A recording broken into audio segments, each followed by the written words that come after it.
कामयाबी उन्हीं लोगों के कदम चूमती है जो अपने फैसलों से दुनिया बदल सकते हैं, और नाकामयाबी उन लोगों का मुकद्दर बन जाती है जो दुनिया के डर से अपना फैसला बदल लेते हैं। जो डर के आगे डर जाते हैं वो जीतेंगे कैसे, वो तो जीते जी ही मर जाते हैं। डर एक ऐसी भावना है जो हर किसी इंसान के अंदर होती है, लेकिन कुछ तो डर से डर जाते हैं और कुछ इसे अपनी आदत बना लेते हैं। नाकामयाब इंसान डर के कारण पीछे हो जाता है और कामयाब इंसान डर को अपनी ताकत बना लेता है।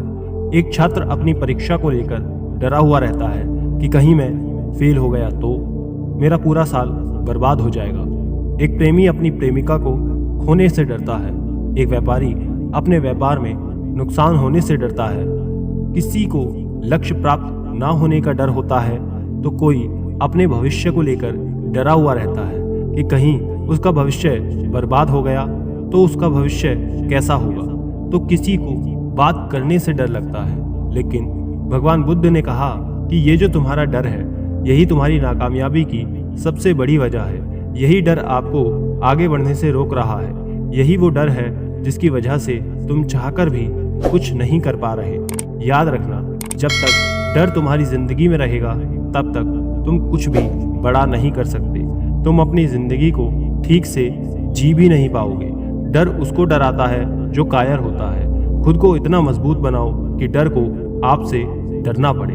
इंसान पहले सांस से लेकर अपने आखिरी सांस तक डरता ही रहता है। ये डर वही है जो आपका रिजल्ट खराब कर देता है। ये डर वही है जो आपका आत्मविश्वास खत्म कर रहा है। ये डर वही है जो आपको आगे बढ़ने से रोक रहा है। यही वो डर है जो आपको किसी से बात करने से रोक रहा है। आज की इस वीडियो में हम आपके डर के बारे में बात करने वाले हैं। आज की इस वीडियो को देखने के बाद आपके भीतर जितने भी प्रकार के डर हैं जो आपको आगे बढ़ने से रोक रहे हैं वो सभी डर खत्म हो जाएंगे। इसलिए इस वीडियो को अंत तक पूरा अवश्य देखना। कमेंट में नमो बुद्धाय लिखना, वीडियो को लाइक करना और सभी लोगों तक शेयर जरूर करना। एक शिष्य अपने गुरु के आदेश पर जंगल में फल लेने के लिए निकल गया, लेकिन उसके हाथ कांपने लगे। उसे डर लग रहा था कि कहीं कोई शेर ना आ जाए। इसी डर के कारण वो जंगल से बिना फल लिए आश्रम वापस जाता है। जब वो आश्रम आया तब गुरु ने उस शिष्य से पूछा कि शिष्य, फल कहाँ है? तब शिष्य ने कहा कि गुरुदेव, मुझे फल नहीं मिला। तब गुरु ने शिष्य की स्थिति का अंदाजा लगा लिया कि ये भय से वापस आ गया है। तब गुरु उस शिष्य को पास के गांव में भिक्षा लेने के लिए भेजते हैं। वो शिष्य पास के गांव में गया, लेकिन उसे वहां भी ये डर सताने लगा कि अगर किसी ने मुझे भिक्षा नहीं दी तो मैं क्या करूंगा। अगर किसी ने मुझे भिक्षा नहीं दी तो मैं फिर कहाँ जाऊंगा, कहीं भी मुंह दिखाने लायक नहीं रहूंगा। नहीं, मुझे अपना अपमान नहीं करवाना है। इससे अच्छा होगा कि मैं बिना भिक्षा लिए ही वापस लौट जाऊं। और यही सोच वो आश्रम वापस लौट जाता है।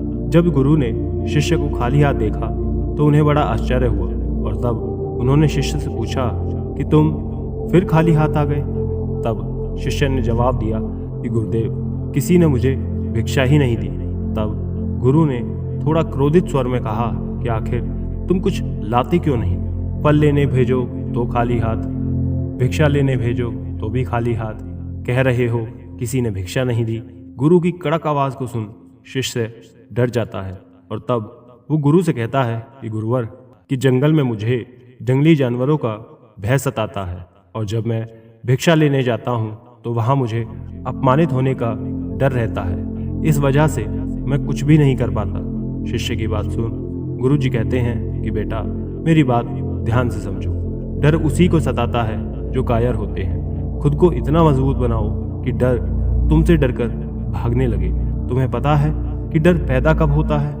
जब हम अपने मन में गलत धारणाएं बना लेते हैं, जैसे ये मेरे से नहीं होगा, मैं इसके लायक नहीं हूँ, उसने मेरा मजाक बना दिया तो, अगर मैं असफल हो गया तो, अगर मेरा व्यापार नष्ट हो गया तो। ऐसे विभिन्न प्रकार की नकारात्मक अवधारणाएं तुम्हारे अंदर डर को पैदा करती हैं, जबकि हकीकत में देखा जाए तो डर होता ही नहीं। गुरु की बात सुन शिष्य उनसे कहता है कि लेकिन गुरुदेव, मुझे तो बहुत डर लगता है और मैं अपने इसी डर के कारण कुछ भी नहीं कर पाता हूँ। कृपया करके आप मुझे इस डर से निकलने का कोई उपाय बताएं। इसके बाद गुरु उसे ऐसे ही कहते हैं कि बेटा, इसके लिए तुम्हें सबसे पहले डर को समझना होगा।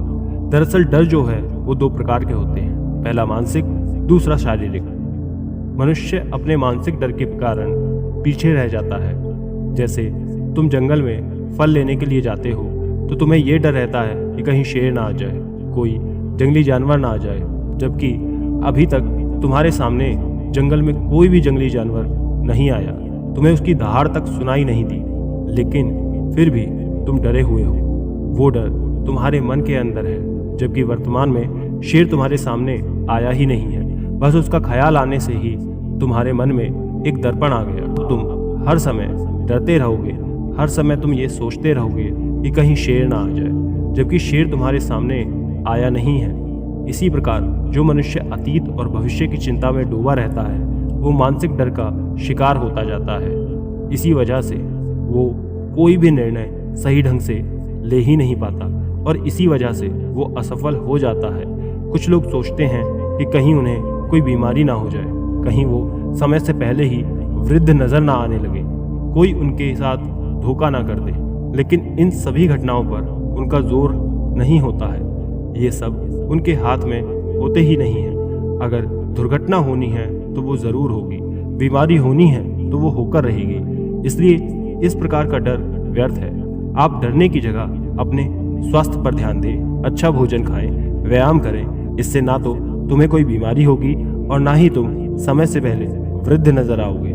लेकिन अगर फिर भी तुम्हें कोई बीमारी हो जाती है तो ये फिर आपके हाथ में नहीं है, क्योंकि आपने अपनी तरफ से पूरी कोशिश की है। जो घटनाएं आपके हाथ में हैं ही नहीं, उससे भी मनुष्य परेशान रहता है, उनसे भी उसका मन घबराता है, और यही मानसिक डर जो उसके पतन का कारण बनता है। जो इंसान ये सोचता है कि कांटे सिर्फ दर्द देने के लिए बने हैं, वो ये भूल जाता है कि कांटे ही फूलों की रक्षा करते हैं। इसी तरह ज्ञानी व्यक्ति अपने डर को ताकत बना लेता है, वहीं अज्ञानी मनुष्य अपने डर को कमजोरी बना लेता है। एक ज्ञानी मनुष्य फेंके गए पत्थरों से भी महल खड़ा कर देता है, लेकिन एक अज्ञानी व्यक्ति उन पत्थरों को दूसरों पर फेंकता है।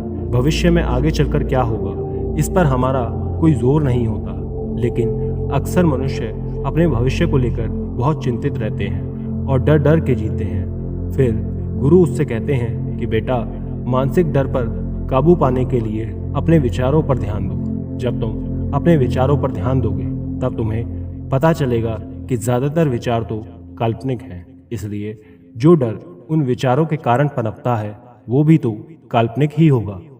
ज्यादा सोने वाले लोग फालतू बातों के बारे में सोचते रहते हैं और वो बेकार के विचार उसे परेशान करते ही हैं, साथ ही साथ उसके परिजनों को भी परेशान करते हैं। इसलिए मन में उठने वाले विचारों में जो काम के विचार हैं उन्हें अपनाओ और जो फालतू के विचार हैं उन्हें छोड़ दो, क्योंकि अगर तुम फालतू के विचारों को पकड़कर बैठोगे तो वो तुम्हारे भीतर डर उत्पन्न करेंगे।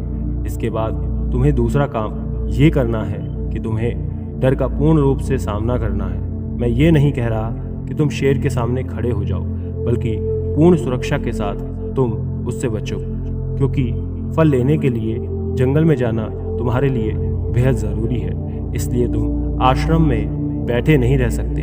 इसी प्रकार मनुष्य के जीवन में जितने भी डर होते हैं, जैसे परीक्षा का डर, लक्ष्य पाने का डर, अपने को झूठ बोलने का डर, अपनों को खो देने का डर, सच के पता लग जाने का डर, दुर्घटना हो जाने का डर, व्यवसाय के नष्ट हो जाने का डर, लेकिन जैसे जैसे समय के साथ उन डरों का सामना किया जाता है वैसे वैसे वो डर जो भी हैं वो जीवन से दूर होते चले जाते हैं। कुछ लोगों को तो दूसरों के सामने खुलकर बात करने में भी बहुत डर लगता है, तो ऐसे में ऐसे लोगों को अनजान लोगों से बात करना आना चाहिए।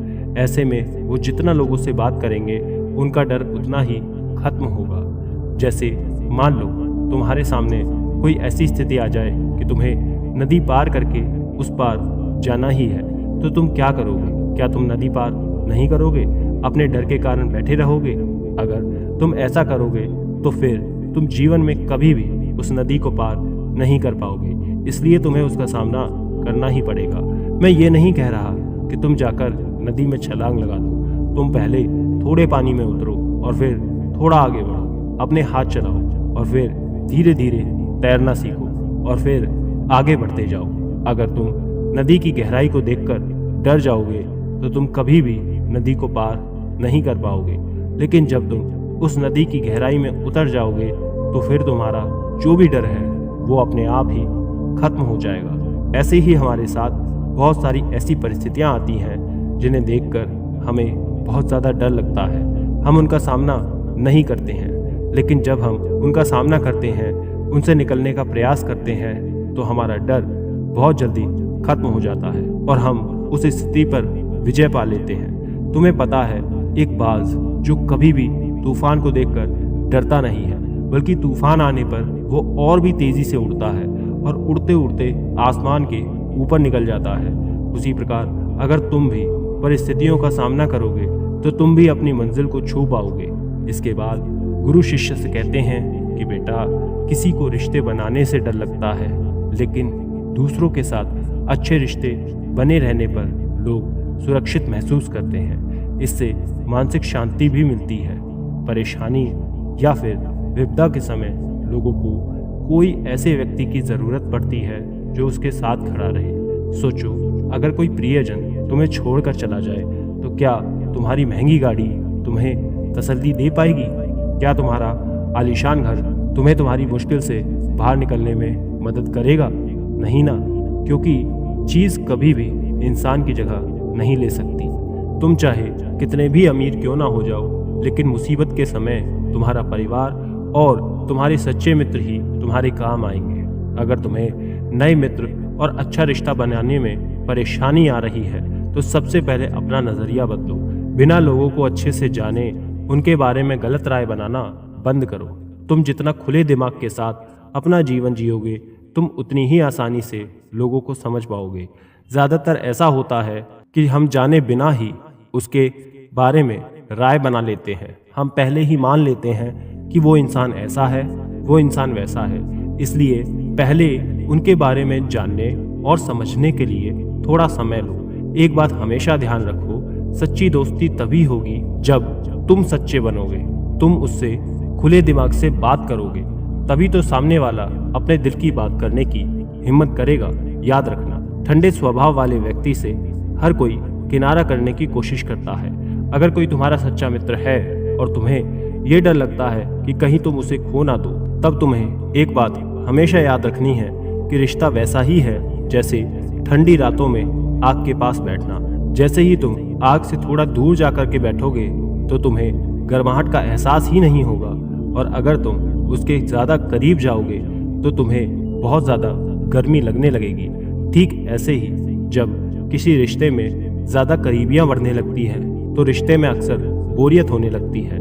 इसलिए तुम अपने रिश्ते में संतुलन बना करके रखो।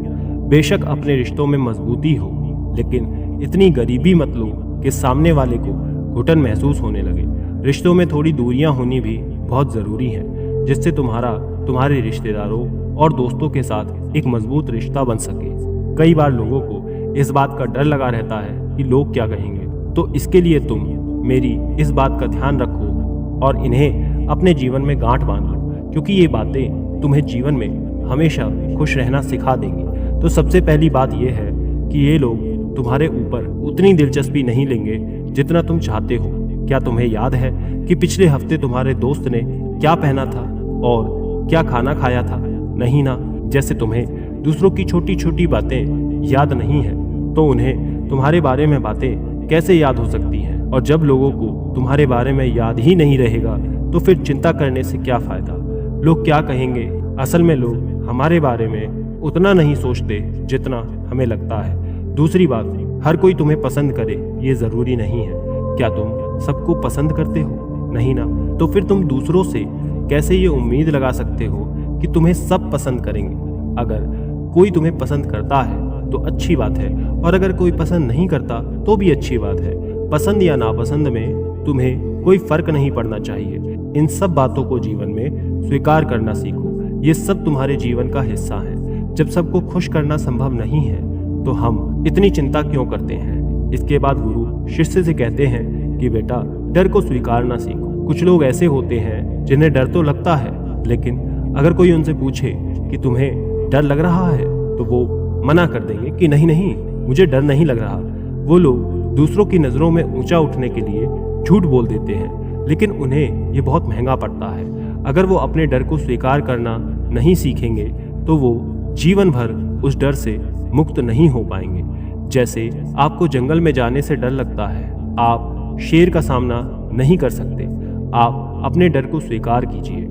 अगर आपको किसी चीज से डर लगता है तो किसी से भी शर्माने की जरूरत नहीं है। हर मनुष्य, हर इंसान को किसी न किसी चीज से डर जरूर लगता है, और जब आप अपने डर को स्वीकार कर लेते हैं वैसे ही आपका डर खत्म होना शुरू हो जाता है। जितना आप डर को छुपाएंगे, डर उतनी ही मजबूती के साथ बाहर आएगा। मान लो आपसे कोई गलती हो गई और आप इस डर की वजह से उस गलती को छुपा रहे हैं कि समाज वाले क्या कहेंगे या फिर मुझे इसकी सज़ा मिलेगी, तो आप ये बहुत गलत कर रहे हो, क्योंकि एक गलती को छुपाने के लिए आपको 100 नई गलतियां करनी पड़ेंगी, और फिर जब वो गलतियां सबके सामने आएंगी तो इसका परिणाम बहुत भयानक होगा। लेकिन अगर आप अपनी गलती स्वीकार कर लेते हैं तो उसका कोई ना कोई समाधान निकाल सकता है। फिर गुरु उस शिष्य से कहते हैं कि बेटा, दूसरा डर होता है शारीरिक डर। जैसे मान लो तुम्हारे सामने शेर आ गया तो उसे देखकर तुम्हारी सांसें फूलने लगेंगी, हाथ कांपने लगेंगे, मस्तिष्क रुक सा जाएगा, कुछ समझ ही नहीं आएगा। लेकिन उस समय अपने ऊपर संयम रखो। किसी भी मनुष्य के साथ अगर ऐसी घटना घटती है तो सबसे पहले उसका संयम उससे दूर भाग जाता है, और संयम के टूटने के साथ ही आपका मस्तिष्क काम करना बंद कर देता है, और इसी वजह से सोचने समझने की प्रक्रिया रुक सी जाती है। क्योंकि हमारा शरीर इस प्रकार से कार्य करता है जिस प्रकार हमारा शरीर मस्तिष्क से निर्देश लेता है। अगर मस्तिष्क से सोचने समझने की शक्ति बंद कर दी जाए तो हमारा शरीर शिथिल हो जाएगा। यदि कठिन समय में मनुष्य अपने ऊपर संयम रखता है तो उसका मस्तिष्क सही तरीके से काम करता है और वो सही निर्णय लेकर उसे उस स्थिति से बाहर निकाल लेता है। इसलिए सबसे पहले अपने ऊपर विश्वास रखो, उसके बाद में प्लानिंग करो और फिर निर्णय लो। धन्यवाद।